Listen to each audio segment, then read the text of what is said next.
CaitlinClark absorbed more fouls than any other rookie in WNBA history. Veteran opponents chased her as if she had stolen something precious from them. She rapidly discovered that her college stardom held no value in this league. They tried to shatter her spirit. Instead of folding, she chose a path that shocked every critic. She totally rebuilt her body. When the world finally saw the change, many could not believe what they were seeing. This is the harsh, untold story of her climb. She entered the world on January 26, 2002, in Des Moines, Iowa. Given the name Caitlin Elizabeth Clark, she was the middle of 3 children. That exact place in the birth order, squeezed between an older and younger brother, shaped who she became. From the first day, life felt like a contest. In their West Des Moines house, she was always fighting to keep up, to win, and to prove she belonged. Her parents, Brent and Ann, had no idea that the kid dribbling a ball down the hallway would one day rewrite the record books of sports. Caitlin's dad had suited up for college basketball and baseball. Her grandfather had been a football coach. Competing was literally in her blood, but Caitlin was not just naturally athletic. She was obsessed with winning. By 5 years old, she could handle the ball better than kids several years older. It didn't matter whether it was homework or a board game. She expected victory every time. That competitive blaze never dimmed. At times, it even boiled over. Once, in the middle of a scrap, she hurled her brother into a wall. His head split open. Her mom had to break up more fights like that than she could count. And Caitlin wasn't only gifted at basketball. At first, hoop wasn't even her main priority. In high school, she knocked in 26 goals in just 6 soccer matches. Her coach was certain she was Division I soccer caliber. She also competed in volleyball, softball, tennis, and golf, and she played the piano. Caitlin could have excelled at almost anything. Still, the basketball court called to her louder than everything else. Because there was no girls' league for her age when she started, her dad signed her up for boys' leagues. She had to battle for every minute she got on the floor. That constant fight hardened her. By 6th grade, she had joined the All-Iowa Attack OAU squad in Ames. That became the turning point. At only 13, she was already staring down older, stronger opponents. One coach remembers her hitting a step-back 3, then instantly zipping a pass that no one else even touched. It landed exactly where it needed to. That same coach pointed out that while most kids begged for ice cream after a win, Caitlin didn't care. She only wanted to play longer and win bigger. That mentality sparked everything. By her junior season at Dowling Catholic High School, she was stunning the entire state. On February 4, 2019, Caitlin exploded for 60 points in a single outing. She dropped 25 in the opening quarter alone and buried 13 three-pointers, the most in Iowa history. Even the opposing student section lined up to get her autograph. She ended that season as the state's scoring leader and repeated the honor the next year. As a senior, she put up 33.4 points, 8 rebounds, 4 assists, and nearly 3 steals a night. Her career total climbed to 2,547 points, 4th all-time in Iowa. She also demolished the record for threes made. On February 25, 2019, she scored 42 in a triple overtime state tournament win, pushing Dowling Catholic to a 19-7-4 finish. She was named Miss Iowa Basketball, Gatorade Player of the Year, and All-Iowa Athlete of the Year. Her resume was already becoming the stuff of legend. Then came November 25, 2020. The arena sat mostly empty. COVID-19 had cleared the stands, but nothing could hide 18-year-old freshman CaitlinClark. That night, inside Iowa's Carver Hawkeye Arena, something close to magic unfolded. Caitlin poured in 27 points, grabbed 8 rebounds, and handed out 4 assists while shooting 58% from the floor. She controlled the game from the opening tip. It was her very first college game, yet she was clearly the best player on the court. Her defense spoke just as loudly, with 3 steals showing she could wreck plays as easily as she created them.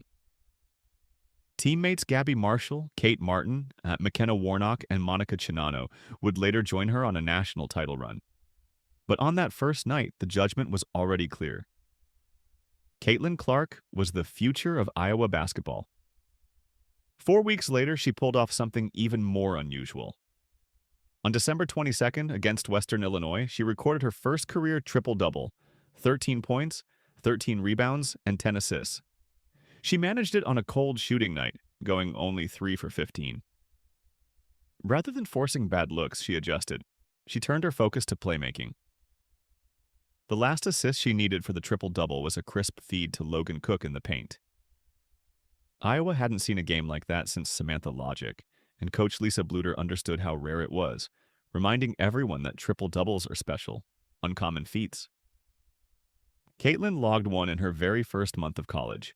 When reporters asked about it, her answer was even more striking than the box score. I wasn't shooting well, so I tried to get other people going. That is not how freshmen usually think. That is leadership. Then came February 11th. Caitlin walked into Nebraska's arena and left owning its single-game scoring record. She racked up 39 points, 10 rebounds, and 7 assists, shooting 12 of 18 from the field and staying perfect at the line. She dismantled Nebraska from every inch of the court. By the final buzzer, she had passed 600 points on the season, a milestone only 4 other Iowa players had ever reached. But this wasn't some one-off heater. Caitlin was leading the entire nation in scoring. As a freshman, no player in Division I history, man or woman, had ever done that. Heading into the Nebraska game, she was averaging 29.8 points. She wasn't just on fire, she was the fire. By the end of the season, she had rewritten the record book, closing with 799 points across 30 games. That's 26.6 points per night. No freshman in the nation had ever scored more in a single season. She led Division I in total points, scoring average field goals and three-pointers while finishing second in assists. She wasn't just hoisting threes, she was knocking them down at a historic rate, drilling 116 in 30 games, nearly 4 per outing.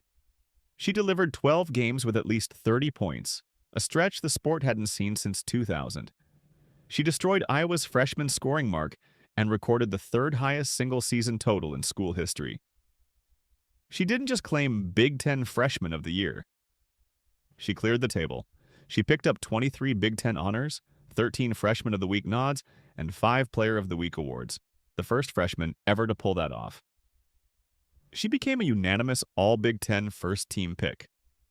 Nationally, she split Freshman of the Year honors with UConn's Paige Buckers, the first Hawkeye ever to receive that recognition. In conference play, she averaged 27.7 points and 6.6 assists, topping 30 points in 9 games. Her dominance yanked Iowa back into the national spotlight. The team advanced to the Big Ten Tournament Final and the NCAA Sweet 16, their 8th appearance all-time and 3rd in 4 seasons. In 2021, her sophomore year, CaitlinClark did the unthinkable. She led the whole nation in both scoring and assists, putting up 27 points, 8 assists, and 8 rebounds per game. Most players would be thrilled to top the charts in just one category. Clark ruled 2 at the same time. That kind of balance was unheard of. Scorers score, passers pass. CaitlinClark broke that mold. She did everything. The jaw-dropper wasn't only her point total, it was the assist numbers beside it.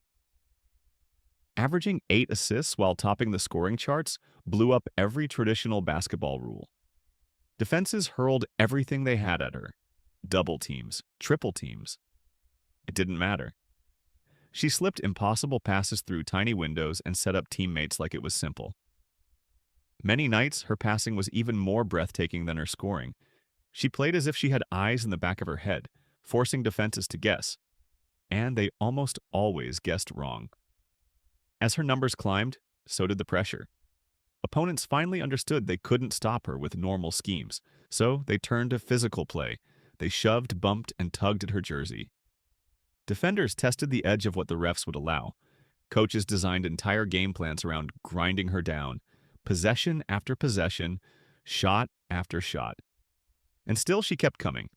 Every time she hit the floor, she got up tougher. It turned less into a test of skill and more into a test of grit. She had a mental toughness they could not break. In the middle of all this, something bigger started to take shape. The entire country began tuning in to Iowa basketball. Not just locals or Big Ten diehards, but everyone. TV ratings surged. News crews swarmed Iowa City. Games started selling out. She didn't just lift her team, she lifted the entire sport. Viewers tuned in just to see what she might do next, and she rarely let them down. By 2023, everything exploded. Iowa hadn't reached a Final Four since 1993. On March 26th, CaitlinClark snapped that 30-year drought. She didn't just guide her team, she overwhelmed opponents. She scored 991 points in the tournament. That is not a typo.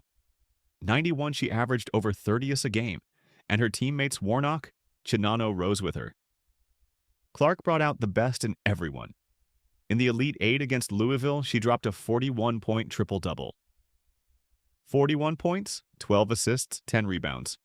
Nothing like it had ever happened in NCAA history, men's or women's. It was her 11th career triple-double. But this one felt different. Deep threes, drives through traffic. She passed like a magician, making everything look easy. Even when triple-teamed, she still found a way. The defining number. She scored or assisted on 70 US of Iowa's 97 points. Then came South Carolina. The defending champions were 36-0, untouchable. But on March 31st, Clark shocked the world again. 41 points, 8 assists, 6 rebounds. She was responsible for every point Iowa scored in the fourth quarter. That game flipped the entire season on its head. South Carolina hadn't lost in 42 games until they ran into Clark. Her logo threes and swagger left the nation's best defense scrambling. On April 2nd, 2023, CaitlinClark stood a single game from her childhood dream, the national championship. Yet what should have been her crowning moment ended in heartbreak as Iowa fell to LSU. On paper, LSU cruised, but the truth was harder to accept. Clark had dragged her team to the finish line. Days earlier, she had posted back-to-back 41-point performances. In the title game, she drilled 8 threes, breaking a championship mark from 1990, and finished with 30 points. It still wasn't enough. When the buzzer sounded, her face told the whole story. She had poured out everything. But the dream had slipped away. Then came her senior season. Anyone who believed that loss would dull her edge was wrong. February 15th, 2024 changed everything. Facing Michigan, Clark needed 8 points to surpass Kelsey Plum's all-time NCAA scoring record of 30. 2 minutes into the game, she pulled up from the logo. The crowd exploded. That single shot made her the leading scorer in NCAA women's history. She didn't slow down there. Dropping a career high, she also piled on 13 assists and 5 rebounds, doing it in her 26th game, faster than Plum's 30. That night, she climbed to 3,569 points. She was already a legend, but she wasn't finished. On March 3rd, 2024, against Ohio State, Clark chased down a 54-year-old standard. Pete Maravich held the all-time Division I mark with 36,167 points. Clark needed 17 to pass Pistol Pete. Ticket prices averaged $50.98. The whole country was watching. Late in the first half, she knocked down a free throw. That lone point made her the highest scorer in NCAA history, regardless of gender. She barely reacted. She didn't even realize she'd broken it until the crowd erupted. She closed the night with 35 points. It was official. Pete's record had finally fallen. CaitlinClark now stood alone at the summit. Off the court, the phenomenon grew just as large. Fox Sports launched the Caitlin Comb, a dedicated TikTok stream tracking her every offensive move. This was a full-on cultural moment. Her game sold out across the country. TV ratings broke record after record. People who had never watched women's basketball were suddenly hooked by the deep threes and the fierce glare. She was magnetic. She wasn't just playing the game. She was transforming it. Just when it seemed she had peaked, she did something unprecedented. In the Big Ten tournament final against Ohio State, she produced perhaps her most dominant performance. 30 points, 17 assists, 10 rebounds. A triple-double on Championship Sunday. It was the first ever in Big Ten title game history. No one had put up 30 points and 15 assists in a single game in the previous 20 years. She did it with ruthless efficiency, draining 5 threes and shooting 52%. It marked her 10th career triple-double. Only one woman in history had more. With the entire sport watching, she headed back into the NCAA tournament. Everyone understood the stakes. Iowa had never captured a national title. This was her final chance. Then came the rematch, Iowa versus UConn in the Final Four. UConn smothered her for 30 minutes, but in the fourth quarter, with the game tied, Clark seized control. 7 points in 2.5 minutes. Iowa pulled out a 71-69 win. She finished with 21, while her teammate Hannah Stulka added key buckets. It became an instant classic, sending Iowa back to the title game. On April 15, 2024, the Indiana Fever made CaitlinClark the first overall pick. The move was expected, but the impact was impossible to predict. She arrived as the all-time NCAA scoring leader. She owned records for both points and assists. Yet, in the WNBA, the pressure only intensified. She collected more than 700,000 All-Star votes as a rookie, a new record.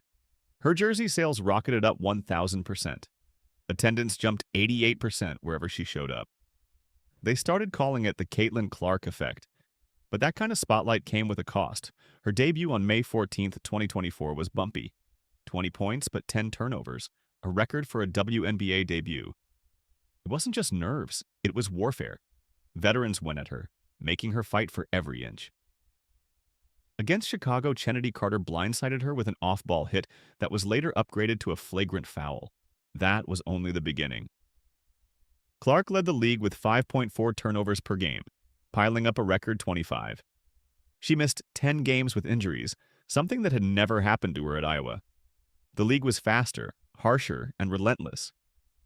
Still, she refused to break. On August 18, 2024, she shattered the rookie assist record with 30-37, passing Ticha Penicheiro. It also became the highest single-season total in WNBA history. She closed with a rookie record, 769 points and 122 three-pointers, breaking Ryan Howard's mark. Against the Dallas Wings, she handed out 19 assists, generating 66 total points and eclipsing Diana Taurasi's record. Then came the triple-doubles. On July 6, 2024, she became the first rookie ever to record one. 19 points, 12 rebounds, 13 assists. 2 months later, she did it again with 24-10-10. No rookie had ever done that before. By her second season, she already had 3 career triple-doubles, joining legends like Candace Parker and Sabrina Ionesco. She claimed Rookie of the Year in a landslide, 66-67 votes. She landed on the All-WNBA first team, a feat only 5 rookies had managed since 2000. She led all first-year players in points, assists, steals, and minutes. She wasn't just the top rookie. She was already one of the league's elite. The AP voted her Rookie of the Year. Time magazine honored her as Athlete of the Year. Her first playoff appearance drew 1.8 million viewers. She was transforming the league. Behind the scenes, her personal life was thriving. In April 2023, she started dating Connor McCaffrey, a fellow Iowa basketball alum and coach. They kept things private for months until an August 2023 boat photo, captioned "Best End to Summer," went viral. Suddenly, they were labeled a power couple. In January 2025, Connor's heartfelt birthday post for her confirmed the relationship was serious. Caitlin returned the gesture in July 2025 with her own birthday message. "Happy birthday, Con. You make every day better." The very next day, she led the Fever to a win. She balanced greatness with grace. As Connor coached at Butler and Caitlin kept smashing records, their bond stayed strong. Through all of it, her family remained her anchor. Her father, Brent, was a regular sight in the stands. Her mother, Anne, handled the business side of her fame. Her brothers kept her grounded and sharp. The CaitlinClark Foundation, launched in October 2023, quickly pulled in $100,000 for local food pantries and youth programs. She was giving back before she ever played a professional game. On March 7, 2025, a single photo shifted the narrative again. Photographer Bree Lewicker snapped Caitlin cheering for Iowa from the bench. She wasn't playing, but the picture went viral for one reason: her arms. She looked noticeably stronger. The caption, "While someone's been in the weight room," drew 3.2 million views. Fans joked she could bench press her coach. Dave Portnoy publicly doubted it. One casual flex turned into a national debate. Caitlin hadn't shared it or chased the spotlight, yet ESPN debated it on live television. Months later, on the Bird and Taurasi show, she finally addressed it. When asked if it was a filter, she laughed and jokingly blamed AI before turning serious. She admitted, "I'm trying to get stronger. It's something I enjoy, so it's easy to work on." Mystery turned into respect. It wasn't fake, it was earned. This transformation was about survival. Her rookie season had been brutal. She was fouled 11 to 11 times, the most of any rookie and 11th most overall. She drew 4.2 fouls a night. The hits were heavy and intentional. The moment Kennedy Carter knocked her to the floor with a shoulder check, later ruled a flagrant one, it became obvious that to survive she had to evolve. And she did.